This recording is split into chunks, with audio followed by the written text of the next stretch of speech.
ഓം നമോ ഭഗവതേ വാസുദേവായ ശ്രീ ഗുരുവായൂരപ്പ ശരണം.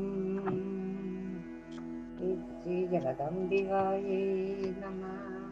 സർവമംഗളമംഗല്യേ ശിവേ സർവാർത്ഥസാധികേ ശരണ്യേ ത്രംബകേ ദേവി നാരായണി നമോസ്തുതേ. എട്ടാമത്തെ സ്കന്ധത്തിലെ മൂന്നാമത്തെ അധ്യായത്തിലെ മനുവംശ വർണ്ണനാണ് വർണ്ണിക്കുന്നത്. നമ്മുടെ പൂർവികന്മാരല്ലേ, എൻ്റെ മുതുമുത്തച്ഛനായ മനു, അദ്ദേഹത്തിൻ്റെ ആ വംശം വർണ്ണിക്കുകയാണ്. നമുക്ക് നോക്കാം. ഭൂമി യഥാസ്ഥാനത്ത് വെച്ച് ഹരി നേരെ വൈകുണ്ഠത്തിലേക്ക് പോയി. ഭഗവാൻ ക്ഷീണായി, ഭഗവാൻ അങ്ങോട്ട് പോയി. അപ്പോൾ ബ്രഹ്മാവ് മകനായ സ്വയംഭുവ മനുവിനോട് പറഞ്ഞു, സ്വയംഭുവ മഹാബാഹോ പുത്ര, ശ്രീഹരി ഭൂമി ഉദ്ധരിച്ചു കൊണ്ടുവന്നിട്ടുണ്ടല്ലോ. ഇനി ആ ഭൂമിയിൽ ചെന്ന് സൃഷ്ടി കർമ്മങ്ങൾ നടത്തിയാലും യജ്ഞേശനായ ആദിപുരുഷനെ യഥോചിതം പൂജിക്കണം കേട്ടോ. ശ്രേഷ്ഠമായ പദാർത്ഥങ്ങൾ കൊണ്ട് ഭക്തിപൂർവ്വം യാഗം ചെയ്യണം. ശാസ്ത്രത്തിൽ പറഞ്ഞവണ്ണം ധർമാശ്രമ ധർമ്മങ്ങൾ ആചരിക്കണം. എങ്കിലേ അഭിവൃദ്ധി ഉണ്ടാവുകയുള്ളൂ. നല്ല തേജസ്സും പിന്നെ സമ്പന്നന്മാരുമായ സദാചാര തൽപരരായ ആത്മതുല്യരായ മക്കളെ ജനിപ്പിക്കണം. നല്ല മക്കളാണ്. അല്ലാതെ ഇങ്ങനെ പോത്തമാറ മാതിരി ജനിപ്പിച്ചിട്ട് കാര്യമില്ല, ഇന്നത്തെ മാതിരി എന്ന് പറയുന്നു. അവരെയൊക്കെ യഥാസമയം വിവാഹം കഴിപ്പിച്ച് കുടുംബഭരണം അവരെ ഏൽപ്പിച്ച് ഭഗവാനിൽ മനസ്സുറപ്പിക്കണം. വേദത്തിൽ പറഞ്ഞ അഷ്ടാംഗയോഗം ശീലിച്ച് ഭക്തിയോടുകൂടി ഭഗവാൻ സേവിച്ചാൽ യോഗികൾക്ക് ലഭിക്കുന്ന വിശിഷ്ട പദം ലഭ്യമാകും. സ്വയംഭവ മനുവിനോട് സൃഷ്ടി ജീവൻ ഏൽപ്പിച്ച് ബ്രഹ്മാവ് സത്യലോകത്തേക്ക് പോയി. എങ്ങനെയാ വെച്ചാൽ ഒരച്ഛൻ എങ്ങനെയാണോ കാര്യങ്ങൾ ചെയ്തിട്ടുണ്ടാവില്ല, അതിൽ കുറച്ചുകൂടി ഭംഗിയായിട്ട് ചെയ്യുന്ന മകനാണ് യഥാർത്ഥ മകൻ. ഒരച്ഛന് ഒരു മനസ്സമാധാനം സന്തോഷമൊക്കെ ഉണ്ടാവും. ആ കുട്ടിക്ക് ആ അച്ഛൻ്റെ അനുഗ്രഹം ഉണ്ടാവും. അങ്ങനെ സ്വയംഭവ മനുവിന് ശതരൂപാദേവിയിൽ അതിസുന്ദരിമാരായ 3 പെൺകുട്ടികളും 2 ആൺകുട്ടികളും ജനിച്ചു. 5 കുട്ടികളും 3 പെൺകുട്ടികളും 2 ആൺകുട്ടികളും ജനിച്ചു. അവരുടെ പേര് കേട്ടോ, ആഹൂതി, പ്രസൂതി, ദേവഹൂതി. അങ്ങനെയാണ് 3 പെൺകുട്ടികൾ. യഥാക്രമം മൂത്ത കുട്ടി ആഹൂതി, പിന്നെ പ്രസൂതി, പിന്നെ ദേവഹൂതി. ആൺകുട്ടികൾക്ക് പ്രിയവ്രതനെന്നും ഉത്താനപാദനെന്നും നാമകരണം ചെയ്തു. അതിൽ ആഹൂതിയെ രുചി പ്രജാപതി വിവാഹം കഴിച്ചു. പ്രസൂതിയെ ദക്ഷ പ്രജാപതി വിവാഹം കഴിച്ചു. 3ാമത്തെ പെൺകുട്ടിയായ ദേവഹൂതിയെ കർദമനും വിവാഹം ചെയ്തു. എല്ലാം പ്രജാപതിമാരാണ്. അവരിൽ നിന്നുണ്ടായവരാണ് ഈ പ്രജകളൊക്കെയും. ആഹൂതിയിൽ യജ്ഞനും ദേവഹൂതിയിൽ കപിലനും പുത്രന്മാരായി ജനിച്ചു. അതിശ്രേഷ്ഠന്മാരായ മക്കളാണ്. ആ കപിലനാണ് സാംഖ്യാചാര്യനായി ലോകപ്രസിദ്ധനായത്. ദക്ഷന് പ്രസൂതിയിൽ അനവധി പെൺകുട്ടികളും ജനിച്ചു കേട്ടോ. അവരിൽ നിന്നുണ്ടായവരാണ് ദേവന്മാരും മനുഷ്യരും തിരിയക്കുളും ഒക്കെ. ഭഗവാൻ യജ്ഞൻ ആ മന്വന്തരത്തിൽ മനുവായി. യാമന്മാരായ ദേവഗണങ്ങളോടുകൂടി രാജ്യം രക്ഷിച്ചു അദ്ദേഹം. സാംഖ്യശാസ്ത്ര വിശാരദനായ കപില മഹായോഗി അമ്മയായ ദേവഹൂതിക്ക് ജ്ഞാനോപദേശം നൽകി. നല്ലതായ ഭരണം കാഴ്ചവെച്ചാൽ ഭണ്ഡാരങ്ങളൊക്കെ നല്ലപോലെ നിറഞ്ഞു കിടക്കും. ജനങ്ങളൊക്കെ ഐശ്വര്യമുള്ളവരാകും. അപ്പോഴല്ലേ ഭണ്ഡാരെന്നറിയോ, എല്ലാവരും സന്തോഷവാന്മാരോ. അല്ലാതെ ഇന്നത്തെ മാതിരി കെട്ടിയത് നിൽക്കുന്ന സ്വഭാവത്തിലെ ഭരണകർത്താക്കളല്ല ഇന്നത്തെ കാലത്ത്. അങ്ങനെ ധ്യാനയോഗത്തിന് ആത്മജ്ഞാനം നേടാനും ഏറ്റവും ഉത്തമ ഗ്രന്ഥമായി കാപിലം അറിയപ്പെട്ടു. ആ മഹായോഗി അവസാനം എന്ത് ചെയ്തു? പുലഹാശ്രമത്തിൽ പോയി സാംഖ്യാചാര്യൻ എന്ന പേരിൽ പ്രസിദ്ധനായി അദ്ദേഹം. ഭഗവാന്റെ തന്നെ നല്ലോണം അംശം നല്ലപോലെ ഉള്ള ഒരാളാണ് അദ്ദേഹം. ഇപ്പോഴും അവിടെ ഉണ്ടെന്നാണ് എല്ലാവരും വിശ്വസിക്കുന്നത്. ആരുടെ പേര് കേട്ടാൽ തന്നെ സാംഖ്യശാസ്ത്രം കരസ്ഥമാകുന്നുവോ ആ മഹായോഗിയായ കപില മഹർഷിക്ക് നമസ്കാരം. ഇപ്രകാരം മനുവിന്റെ പെൺമക്കളുടെ വംശം വർണ്ണിച്ചു കഴിഞ്ഞു. ഈ ചരിതം പഠിക്കുന്നവരുടെയും കേൾക്കുന്നവരുടെയും പാപങ്ങളൊക്കെ നശിച്ചു പോകും. ഇനി മനുവിന്റെ പുത്രന്മാരുടെ കഥ പറഞ്ഞു. ആ കഥകൾ കേട്ടാൽ തന്നെ പാപങ്ങളൊക്കെ ഇല്ലാതാകും. അവർ തങ്ങളുടെ വംശത്തിന് വേണ്ടി ദ്വീപുകളെയും വർഷങ്ങളെയും സമുദ്രങ്ങളെയും പങ്കുവച്ചു. ഇങ്ങനെ പറഞ്ഞ് മനുവംശകീർത്തനം എന്ന 3ാം അധ്യായം ഇവിടെ സമർപ്പിക്കുകയാണ്. പ്രിയവ്രതന്റെ ചരിതമാണ് ഇനി വർണ്ണിക്കുന്നത്. സ്വയംഭവമനുവിന്റെ മൂത്തപുത്രനാണല്ലോ പ്രിയവ്രതൻ. അദ്ദേഹം വളരെയധികം ധർമ്മനിഷ്ഠനും സദാചാര തൽപരനും ആയിരുന്നു അത്രേ. അദ്ദേഹം വിശ്വകർമ്മണന്റെ പുത്രിയായ ബർഹിഷ്മതിയാണ് വിവാഹം കഴിച്ചത്. ആ രാജകുമാരിൽ 10 പുത്രന്മാരെയും ഒരു പുത്രിയെയും ജനിപ്പിച്ചു. അഗ്നീന്ദ്രൻ, ഇന്ദ്രജിഹ്വൻ, മഹാവീരൻ, യജ്ഞബാഹു, രുക്മശുക്ലൻ, ഘൃതപൃഷ്ഠൻ, സവനൻ, മേധാതിഥി, വീതിഹോത്രൻ എന്നിങ്ങനെയാണ് ആൺകുട്ടികളുടെ പേര്. പെൺകുട്ടിയുടെ പേര് ഊർജ്ജസ്വതി. ഒരു പെൺകുട്ടിയല്ലേ ഉള്ളൂ. പുത്രന്മാരിൽ സവനൻ, മേധാതിഥി, കവി തുടങ്ങിയവർ ജിതേന്ദ്രന്മാരായി ആധ്യാത്മിക ജീവിതം നയിച്ച് പരമഹംസന്മാരായി. പ്രിയവ്രതൻ മറ്റൊരു ഭാര്യയിൽ ഉത്തമൻ എന്നും താമസൻ എന്നും ദൈവതൻ തുടങ്ങിയ 3 പുത്രന്മാർ വേറെയും ഉണ്ടായിരുന്നു. അവർ മന്വന്തരാധിപതികളായി തീരുകയും ചെയ്തു. ആരും മോശക്കാരല്ല എന്നർത്ഥം. തേജോമയനായ ആദിത്യ ഭഗവാൻ മഹാമേരു പർവ്വതത്തെ ചുറ്റി ഭൂമണ്ഡലത്തെ പ്രകാശിപ്പിക്കുകയാണല്ലോ ചെയ്യുന്നത്. ഒരു ഭാഗത്ത് പ്രകാശം വരുമ്പോൾ മറുഭാഗത്ത് ഇരുട്ട് വരുന്നത് കണ്ട് എല്ലാ ഭാഗത്തും പ്രകാശം ഉണ്ടാവാൻ വേണ്ടി പ്രിയവ്രതൻ സൂര്യശോഭയുള്ളൊരു രഥത്തിൽ കയറി സഞ്ചരിക്കാൻ തുടങ്ങി. രാത്രിയും വേണം, പകലും വേണം. രാത്രി ഇല്ലാഞ്ഞാൽ എങ്ങനെ? പകല് ജോലി ചെയ്ത് അധ്വാനിച്ച് ക്ഷീണം മാറണമെങ്കിൽ രാത്രി ഇരുട്ട് വേണ്ടേ, കിടന്നുറങ്ങണ്ടേ? എന്നാലേ രാവിലേക്ക് സൂര്യോദയം വരുമ്പോഴേക്ക് ക്ഷീണം മാറി ഊർജ്ജസ്വലരായി എഴുന്നേക്കാൻ പറ്റുള്ളൂ. അദ്ദേഹം അതൊന്നും ചിന്തിച്ചില്ല. അങ്ങനെ 7 വട്ടം പ്രദക്ഷിണം ചെയ്തപ്പോൾ ആ രഥത്തിന്റെ ചക്രം പതിഞ്ഞ് 7 ദ്വീപുകളുണ്ടായി. അതിനെ ചുറ്റി 7 സമുദ്രങ്ങളും ഉണ്ടായി.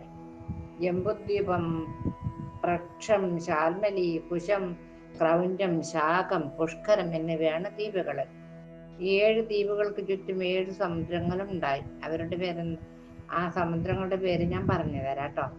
ക്ഷാരം, കരിമ്പ് നീര്, മദ്യം, നെയ്യ്, പാല്, തൈര്, തെളിനീര്. ഈ 7 സമുദ്രങ്ങൾ ഓരോ ദ്വീപിനും കിടങ്ങുകളായി ശത്രുക്കളിൽ നിന്ന് രക്ഷിച്ചു. ഇവയാണ് സപ്തസമുദ്രങ്ങൾ. ഉപ്പുനീരാൽ ചുറ്റപ്പെട്ട ജംബുദ്വീപിന്റെ അധിപതിയായ ആഗ്നേന്ദ്രനെ പ്രിയവ്രതൻ വാഴിച്ചു. കരിമ്പ് നീരാൽ ചുറ്റപ്പെട്ട പ്ലക്ഷദ്വീപിന്റെ നാഥനായി ഇധമജുഹനെയും, മദ്യമൊഴുകുന്ന ശാൽമലി ദ്വീപിൽ യജ്ഞബാഹുവിനെയും, നെയ്യൊഴുകുന്ന കുശദ്വീപിൽ രുക്മരേതസിനെയും അധിപതിയാക്കി. അല്ലെ, വിശ്വസിക്കാൻ പറ്റുന്നില്ലല്ലോ. പാലൊഴുകുന്ന സമുദ്രത്താൽ ചുറ്റപ്പെട്ട ക്രൗഞ്ചദ്വീപിന്റെ നാഥനായി ഘൃതപൃഷ്ഠനെയും, ദധി സമുദ്രത്താൽ ചുറ്റപ്പെട്ട കുശദ്വീപിന്റെ അധിപതിയായി മേധാതിഥിയെയും, തെളിനീരൊഴുകുന്ന സമുദ്രത്താൽ ചുറ്റപ്പെട്ട പുഷ്കരദ്വീപിന്റെ ഭരണാധികാരിയായി വീതിഹോത്രനെ നിയോഗിച്ചു. മകളായ ഊർജ്ജസ്വതിയെ ശുക്രാചാര്യർക്ക് വിവാഹം ചെയ്തു കൊടുത്തു. അവർക്കുണ്ടായ പുത്രിയാണ് പേര് കേട്ട ദേവയാനി. പേര് കെട്ടത് എന്നും പറയാം. അത്രയൊരു തമ്മാടി സ്വഭാവമാണ് ദേവയാനിക്ക് ഉണ്ടായിരുന്നത്. ഉള്ളത് പറയണ്ടേ. ദ്വീപങ്ങളെ 7 പുത്രന്മാർക്കും ഭാഗിച്ചു കൊടുത്ത് പ്രിയവ്രതൻ ഭഗവത് ഭജനത്തിനായി വനത്തിലേക്ക് യാത്രയായി. ഇനി എന്താ പറഞ്ഞിക്കാനുള്ളത്? ഭൂഗോള വിവരണമാണ് അടുത്ത 5-ാമത്തെ അധ്യായത്തിൽ പറയുന്നത്. ദേവർഷേ, ഭൂമണ്ഡലത്തിന്റെ ശരിയായ കിടപ്പിനെ പറ്റി പറഞ്ഞു തരാട്ടോ. ആദ്യം ജംബുദ്വീപിനെ പറ്റി പറയാം.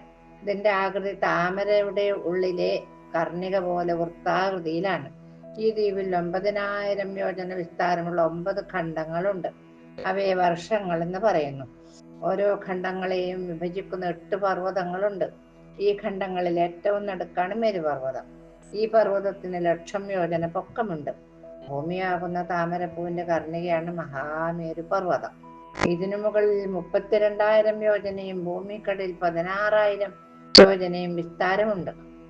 ഇളാവൃതത്തിന്റെ വടക്കു ഭാഗത്ത് നീലം, ശ്വേതം, ശൃംഗവാൻ എന്നീ 3 പർവ്വതങ്ങൾ ക്രമത്തിൽ ജമ്യകം, ഹിരൺമയം, കുരു എന്നീ ഖണ്ഡങ്ങളുടെ അതിർത്തി പർവ്വതങ്ങളാണ്. ഈ പർവ്വതങ്ങൾ കിഴക്ക് പടിഞ്ഞാറായി നീണ്ടു കിടക്കുന്നു.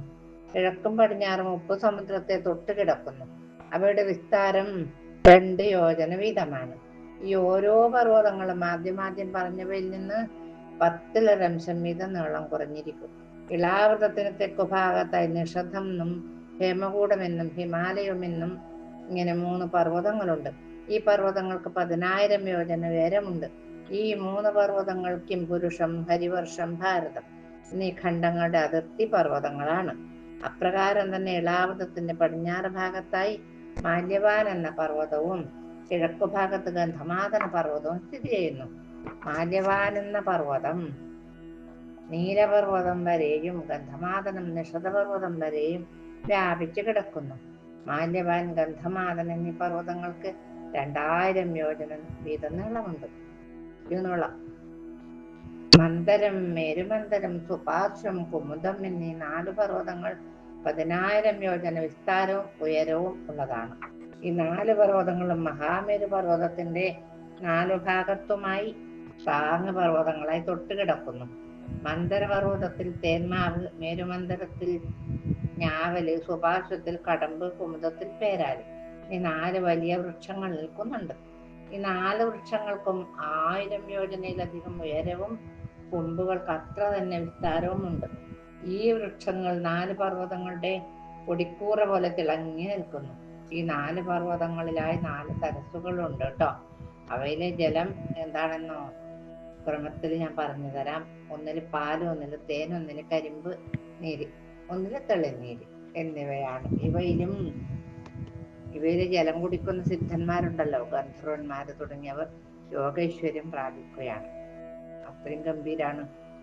ഈ പർവ്വതങ്ങളിൽ ഓരോന്നിലായി നന്ദനം, ചൈത്രരഥം, വൈഭ്രാജകം, സർവതോഭദ്രം എന്നീ പേരുകളിൽ 4 ദേവോദ്യാനങ്ങളുമുണ്ട്.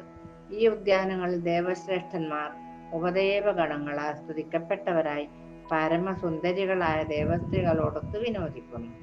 മന്ദരപർവ്വതത്തിന്റെ കൊടുമുടിയിൽ 1100 യോജന ഉയരമുള്ള തേന്മാവിൽ നിന്ന് അമൃതം പോലെ സ്വാദുള്ള മാമ്പഴങ്ങൾ വീണ് കിടക്കുന്നു.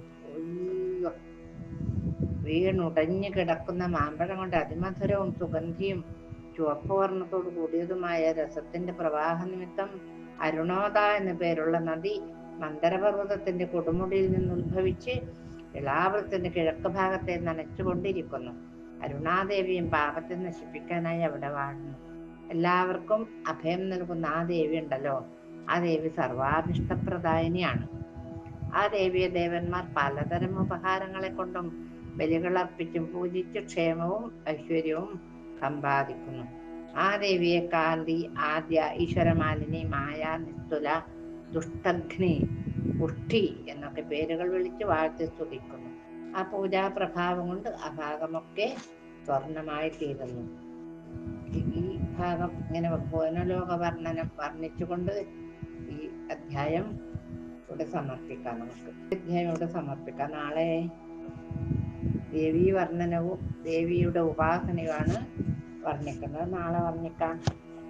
മഹാദേവിയുടെയും മഹാവിഷ്ണുവിന്റെയും ആ പൊന്നുണ്ണിക്കണ്ണന്റെ ഒക്കെ അനുഗ്രഹം ഉണ്ടെങ്കിൽ ബാക്കി ഭാഗം നാളെ നോക്കാം. കായേന വാചാ മനസേന്ദ്രിയർവാ ബുദ്ധ്യാത്മനാ വാ പ്രകൃതി സ്വഭാവാത് കരോമി യദ്യൽ സകലം പരസ്മൈ നാരായണായേതി സമർപ്പയാമി.